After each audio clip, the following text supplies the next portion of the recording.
that'll be a harder test for them in some respects, because they've got nobody to follow. They've got to pick their own course. They can't follow somebody in front of them. I think last year they were overtaking more than they were following. But I think they're certainly going to be the crew to beat, without a doubt. There is the Leander crew, Matthew Pinsent included in it. And there the Germans, who will be followed at a 10-second interval as the boats turn to come in to the start, which is actually the finishing line of the boat race that I presume you were watching earlier. Molesey goes second, that's Molesey 1, then Leander 1, University of London 1, Nottinghamshire County Rowing Association 1, London 1, and Imperial College 1. So there they move under Chiswick Bridge, and at the moment they cross the line. This head of the river race, sponsored by Beefeater, will be underway. And they're coming in at a very good lick, the crew from Munster. It's their World Championship crew, really, from Germany, minus the two who were rowing for Cambridge in the boat race, Streppelhoff and Holzenbach.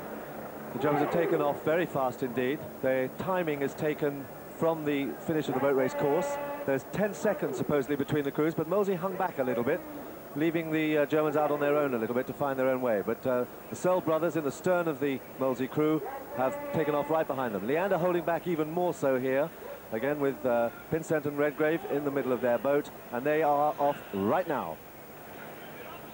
And in total, during the course of the race, we're going to see 3,360 oarsmen, 420 coxes.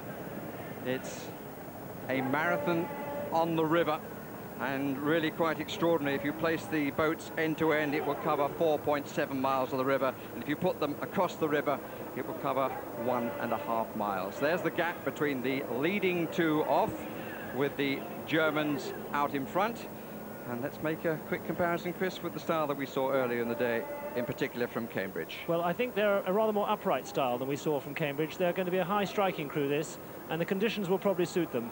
They're going down the first mile or so of the race. They have a corridor to aim down. The steering is not a major problem, but it'll be interesting to see what they make of the course after Barnes Bridge.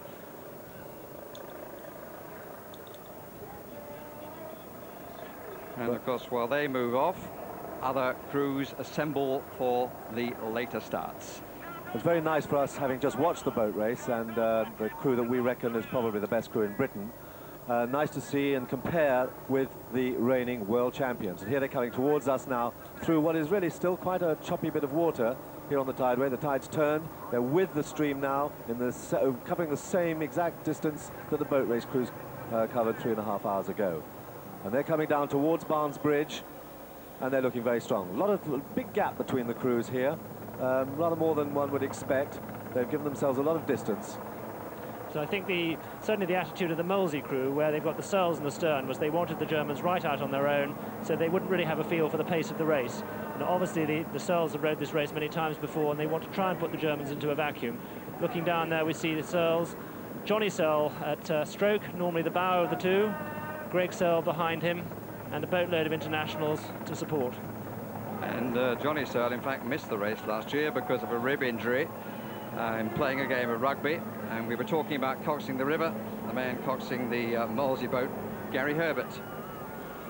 We're here, actually, we're watching Molesey here. They've taken off at a very steady rate. They look 2 or 3 strokes a minute less than the Germans. Looks very, very steady, probably closer to 33 strokes a minute. And that, for this race, is low.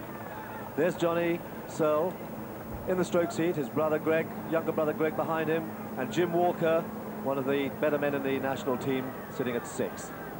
Yes, that's right, Dan. In fact, the Germans are at a good 36 plus, and I've just clocked Molesey at just under 34, so a good 2 strokes between them. And these conditions are very fast, so I don't think there's any question really that the Molesey crew will need to keep right on top of their rate, and the Germans will be able to tap it along with a good deal of tailwind. Well, they're going to have Leander in their sights, the crew right behind them with Steve Redgrave and Matthew Pinsent in the boat. And coming up right behind them there, they're rating rather higher, less elegant than Molesey. They're rolling around quite a lot there, throwing up a lot of water. Bit more aggressive than Molesey, but still rather lower than the Germans. And I think that the German crew Munster are well out in front and looking good. Yes, I think that's right. There's a lot of water flowing up here from this Leander crew. It's looking rather ponderous and heavy. This is rather the same way as we saw them when they rode against Cambridge, and Cambridge went away from them by a very large distance indeed. There's some very strong oarsmen in this crew, substantially stronger than those indeed in the Cambridge boat. It's just that they have not rowed so well as a unit. Looking a bit better now. There's Redgrave behind Cal McLennan, who's sitting there in the stroke seat. It's an interesting to compare the rhythm, and meanwhile back at the start, 10-second intervals, the other crews follow through, among them Tideway Scullers, who last year were stroked by Dan Sadler. This year he'll be in their second boat, coming rather later, but this will be his 13th head of the river race. It's a very difficult race because it's such an exciting occasion and there's so many crews around. You're really pumping adrenaline up at the start, and you don't get time to, you warm up on the way to the start, and then if you're further down the order you sit for ages and you can get very cold, and then you just turn around and you have to go flat out off the start. And very often inexperienced crews or anybody can get too excited and you go too hard in the first mile, and then you've got a quarter of an hour of sheer hell, absolutely miserable trying to get yourself down the course. And when you get to Hammersmith and you turn around, usually there's a headwind, and that last mile is absolutely incredibly hard. But when you come down the boats at Putney, it's brilliant. It's the best time of the year, and that's why we all do it.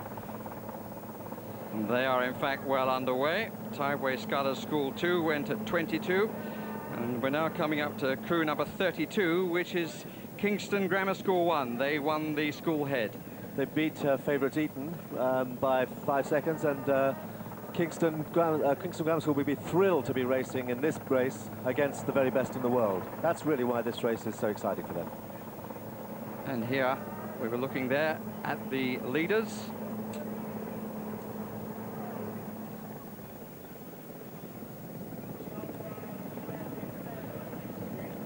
And we're looking down there at the leaders. Get the impression that, if anything, they've widened the gap between themselves and the second crew to go off. Molesey won. It looks like it. I think that that Munster have opened up that lead a little bit. They're just coming to the top of Chiswick 8. That's 7 minutes into their race. That's about a third of the way. And they're just on that straight now. And you can see how much more attacking they are than the Molesey and Leander crews that we saw earlier. In fact, rating at 33. It's quite interesting to watch this style here. You can see there's a much sharper downward movement about this crew than the Cambridge crew. Those watching the boat race earlier would have seen how smooth and easy Cambridge were. A lot more emphasis here on a sharp catch rather than upright movement. Interesting to know how Streppelhoff and Holzenbein feel about the performance of this crew. There's a great deal more splash than we saw from Cambridge. Well, Streppelhoff was saying to me that if he was hoping that maybe one of the men in this crew would go ill just before the race, and he'd be able to step across from the Cambridge boat and get straight back into his old seat. It looks, we were talking about the gap between Molesey and the Germans. What about the gap here between Leander and Molesey? Leander starting in third place. Only a 10-second gap. There may have been slightly more than that because they did hold back. They seem to be going well, but as Matthew Pinsent says, this race is all about getting the pacing right. Very difficult to get it perfectly right. I mean, I've rode a lot of head races where I've reached Hammersmith Bridge and thought, I'm not going to be able to finish this. And there are a lot of occasions where you reach 4 or 5 minutes to go and you find you've got perhaps a lot more in the tanks than you thought you might have, and both of those scenarios isn't right. You need to be feeling with a minute to go that you probably can't do any more, and that's just about right. And getting that right is very difficult. Well, it's difficult for everyone, but at the moment the Germans seem to be doing it with some style. But meanwhile, they're still starting at Chiswick. That's the Grosvenor 1 crew.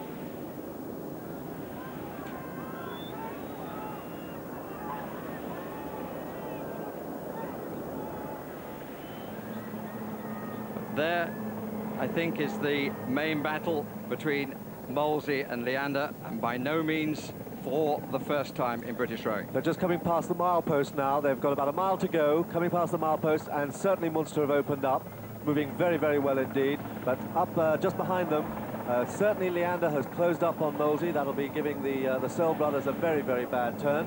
A lot of power coming out of the Leander crew. Behind them, coming up as well, University of London moving well, Nottinghamshire County Rowing Association also moving well, and the London lightweight team. Yes, but there's the race for the best British entry, with Molesey still a length of clear water in front of Leander. And then, just coming into the picture, University of London.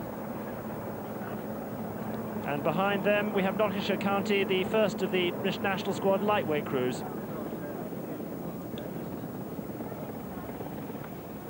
And here the Germans coming past Barn Elms. In fact, they're a bit further down than that even. Munster have taken the corner very tight.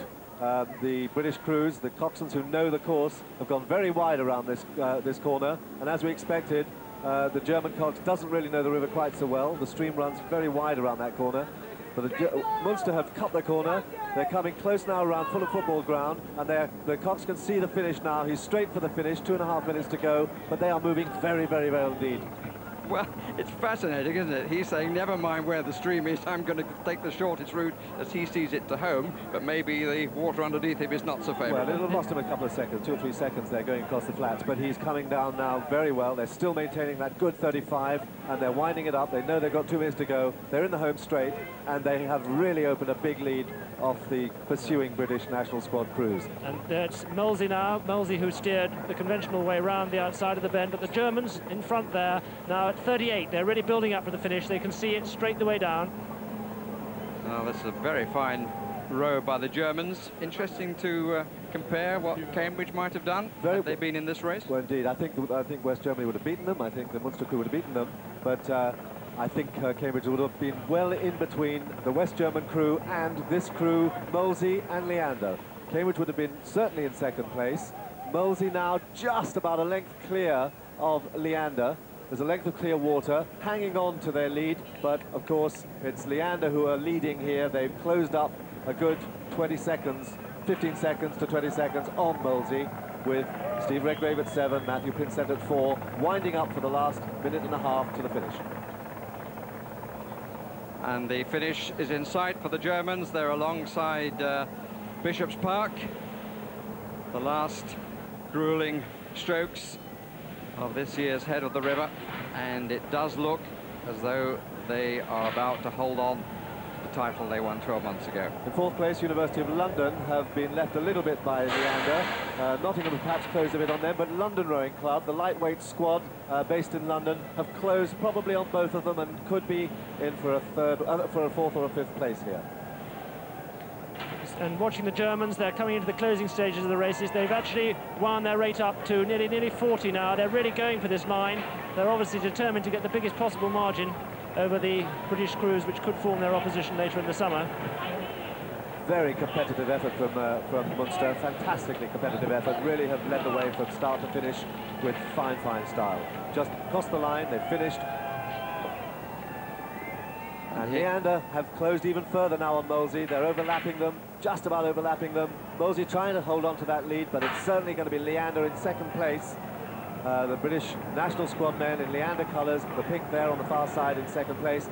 Molesey have not been able to put it together over this 4.25 mile race.